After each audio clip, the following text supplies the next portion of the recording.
দেখেন আমার প্রিয় বন্ধুরা, আমি কোথায় চলে আসছি। দেখেন, এটা কিন্তু আমাদের নানির বাসা, মাটির বাসা। তো আপনাদের সবাইকে দেখাচ্ছি মাটির বাড়ি। তো আমি কিন্তু এখান থেকেই মানুষ হয়েছি। আমি 15 বছর এই বাড়িতেই ছিলাম, এখান থেকে আমার বিয়ে হয়েছিল। কারণ আমি নানির বাসায় আমরা থাকতাম, নানির এখানেই থাকতাম, আমরা কখনো দাদার বাসায় থাকতাম না। তো এই রুমে আমি থাকতাম, আর এই রুমে আমার নানা নানিরা থাকতো। তো আমার নানা নানিরা এখনো এই মাটির বাড়িতে আছে, আর আমার আম্মু আব্বুরা চলে গেছে, মানে অন্য জায়গায় গিয়ে আবার বাড়ি করছে। আর এখানে আমার এখনো নানা নানি বেঁচে আছে, আল্লাহর রহমতে অনেক সুস্থ আছে। তো সবাই একটু আমার নানা নানির জন্য দোয়া করবেন। আরও আমার নানি নামাজ পড়ছে, তো এই কারণে আমি আর ভিতরে গেলাম না, কারণ আমার নানি ক্যামেরার সামনে আসবে না।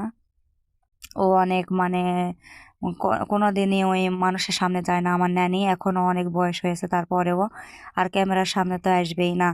তো যাই হোক, দেখেন আমার নানি কিন্তু বয়স হয়ে গেলেও অনেক সুন্দর করে কিন্তু সব কাজ করে, অনেক সুন্দর ফিটফাট করে বাড়ি ঘর রাখছে। মাটির বাড়ি, তারপরেও কিন্তু অনেক সুন্দর করে রাখে।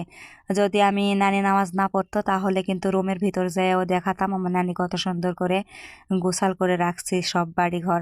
এই যে নুড়ি দিছে, কিন্তু আমার নানি বয়স্ক মানুষ, তারপরেও কিন্তু মাটির বাড়ি কিভাবে সামলে রাখছে। তো দেখেন, এটা কিন্তু আমার ভাতিজিকে কুলে নিয়েছি, কারণ অনেক দিন পর গেছি, আমাকে চিনতেই পায়নি আমার ভাতিজি, ছোট বাচ্চা তো, অনেক ছোট থাকতে যাওয়া। তো এটা আমার নিজেরই ভাতিজি। তো আমার ভাতিজিকে কেমন লাগছে অবশ্যই কমেন্টে জানিয়ে দিন আমার প্রিয় বন্ধুরা। আমার ভাতিজি আর আমাকে কেমন লাগছে অবশ্যই বলে যাবেন। আর আমি যখন নানির বাসায় আসলাম তখন আমি মনে করলাম আমার প্রাণপ্রিয় বন্ধুরা তো মাটির বাড়ি পছন্দ করে, বা গ্রামের বাড়িতে মাটির বাড়ি কিন্তু অনেকে পছন্দ করে, এই কারণে এই ভিডিওটা করে ফেললাম। তো রমজান মাস চলে আসলো।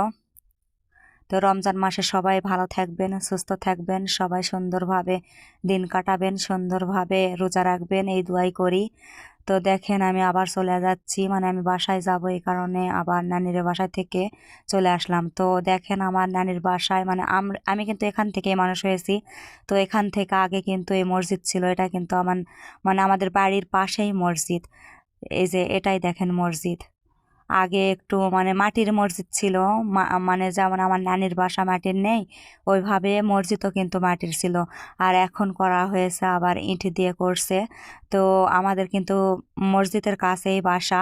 রমজান মাসে আসলে অনেক সুন্দর লাগে, সবাই যখন মুড়ি নিয়ে ইফতার করতে আসে, সবাই নামাজ পড়তে, ছেলে মানুষেরা, তখন আমি ছোটবেলা থেকে দেখতাম। আবার